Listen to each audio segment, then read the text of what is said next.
They laughed at him. An old man. Alone. Quiet. Sitting in a military cafeteria like he didn't belong there. A young USAF captain leaned in and smirked. Come on, old-timer, what was your call sign? The room expected a joke. Maybe silence. Instead, the old man slowly raised his eyes and said 2 words. Night Widow. Forks froze midair. The smiles vanished. Because that wasn't a nickname. That was a legend whispered in classified rooms. A call sign tied to missions that never made the news and enemies who never saw sunrise. The captain's face drained of color. Because in that moment, he realized he wasn't mocking a weak old man. He was standing in front of something far more dangerous. And when the Night Widow stood up, history stood with him. The military cafeteria was loud in the way only a base dining hall could be. Metal trays clanged. Boots scraped across the polished floor. Laughter bounced off white walls under harsh fluorescent lights. At the center of it all sat an old man. He didn't wear a uniform. Just a simple light gray shirt, sleeves rolled up, hands rough and steady. His back was slightly bent, not from weakness, but from years of carrying weight most men never would.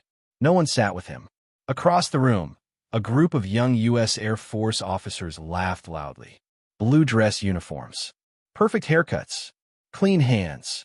Their confidence came easy, earned in classrooms, simulators, and safe skies. One of them noticed the old man. Hey, the captain said, nudging his friend. What's with the civilian? They watched him quietly eat, methodical and calm, as if the noise around him didn't exist. The captain stood up. He walked over with a grin, the kind that came from never being told no. He stopped at the old man's table and leaned forward, resting his knuckles on the metal surface. You lost, sir? He asked loudly. The old man didn't look up. A few soldiers nearby turned to watch. The captain chuckled. This is a restricted area. Military personnel only. Still nothing. That should have been the end of it. But pride has a way of pushing men further than wisdom ever would. The captain leaned closer. Let me guess, he said, smirking. You used to be something special, right? The old man slowly placed his spoon down. The room grew quieter. I served, the old man said calmly. The captain laughed. Yeah? Then tell us, what was your call sign? That question carried weight in the military. Call signs weren't given lightly. They were earned. Survived. The old man paused. He looked around the room, at the young faces, the clean uniforms, the confidence untouched by loss. Then he lifted his eyes. Night Widow. The word landed like a gunshot. A sergeant in the back stiffened. A tray slipped from someone's hands. The captain's smile faltered. That's not funny. The old man said nothing. Because he didn't need to. The past was already walking back into the room. For a moment, no one spoke. Night Widow still hung in the air, heavy and uncomfortable, like a word that didn't belong in a room full of laughter and ego. The captain straightened up slowly. His grin was gone now, replaced by irritation. That's classified-sounding nonsense, he said, louder than necessary. You expect us to believe that?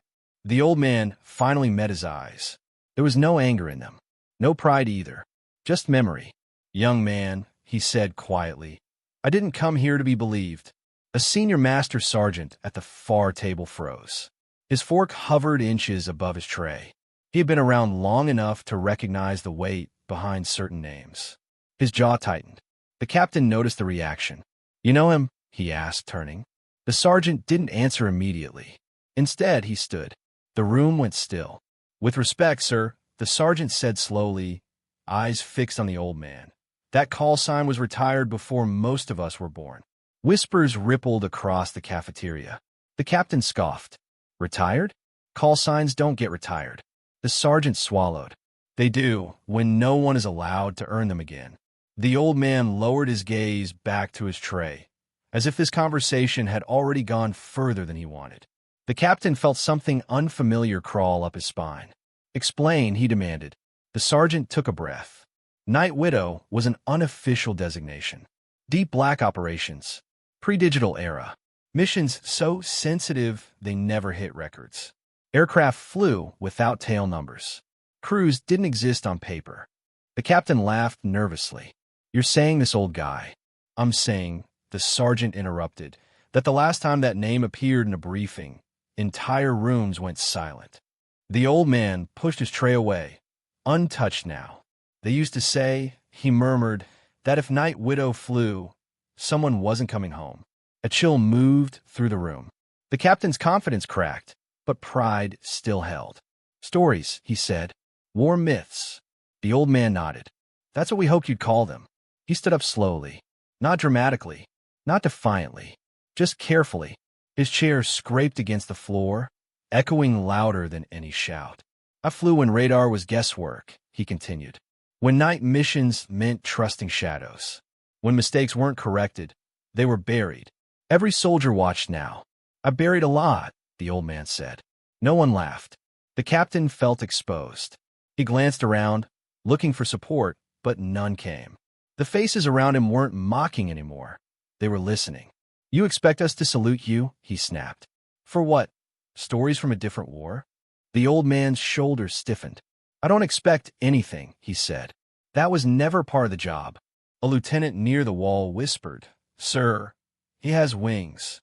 Pinned just beneath the collar of the old man's faded shirt was a small, worn insignia.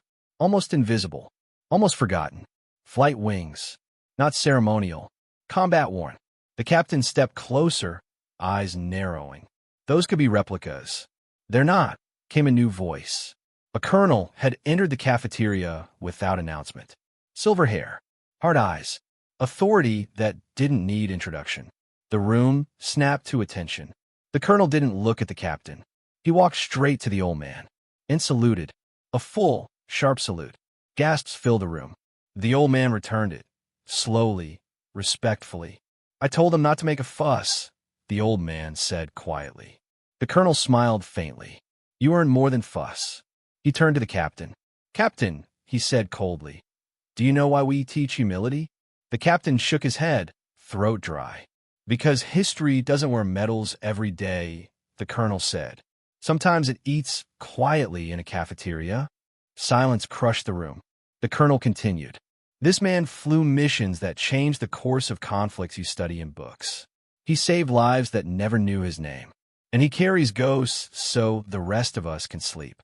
The captain's hands trembled. I didn't know, he whispered. The old man placed a hand on the table. Most don't, he said. That's how it was meant to be. He looked around one last time. Respect isn't about rank, he said.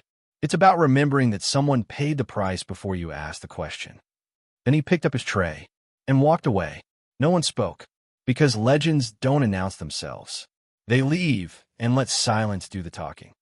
The cafeteria didn't return to normal after he left. No laughter came back. No trays clattered. Even the hum of conversation felt inappropriate now, like noise at a funeral. The captain stood frozen, staring at the empty space where the old man had been moments ago. The colonel broke the silence. At ease, he said quietly. No one moved. The colonel turned to the captain. Walk with me.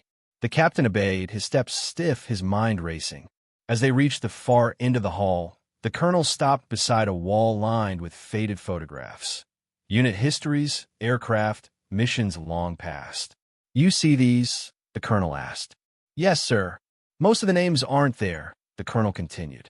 Not because they weren't important, but because secrecy erased them. He pointed to a grainy black and white photo of a jet silhouetted against the night sky. That aircraft flew under the Night Widow designation, the colonel said. Every mission it flew was a one-way bet. The captain swallowed hard. They volunteered knowing there would be no recognition, the colonel said. No medals and ceremonies. No books written. Sometimes no graves. The captain whispered, Why tell me this now? Because you laughed, the colonel replied. And because one day, someone younger will look at you and decide you are based on how you treat those who came before. Across the hall, soldiers still stood in silence. The captain felt smaller than he ever had in uniform. Dismissed, the colonel finally said. But no one rushed to leave. Respect held them in place. Outside, the evening sky had darkened. The old man walked slowly toward the base exit, his shadow stretching long across the pavement. A staff sergeant jogged up behind him. Sir, wait. The old man stopped. The sergeant hesitated. I just wanted to say thank you. The old man nodded once. Take care of your people, he said. That's the real mission. He continued walking. From the cafeteria windows, dozens of soldiers watched as he disappeared into the twilight. The captain stood among them. Something inside him had changed. That night, he couldn't sleep. He replayed the moment again and again. The joke, the smirk, the name. Night Widow. The next morning, the captain arrived early. He removed the morale poster he'd once laughed beneath and replaced it with a simple plaque. Respect is not optional. No rank, no explanation, just truth. Weeks later, a briefing room went silent when a junior airman asked about retired call signs. The captain answered calmly, "Some names aren't meant to be reused." And somewhere beyond the base, an old man flew one last time. Not in an aircraft, but in the memory of those who finally understood. Because legends don't demand respect. They earn it and then walk away.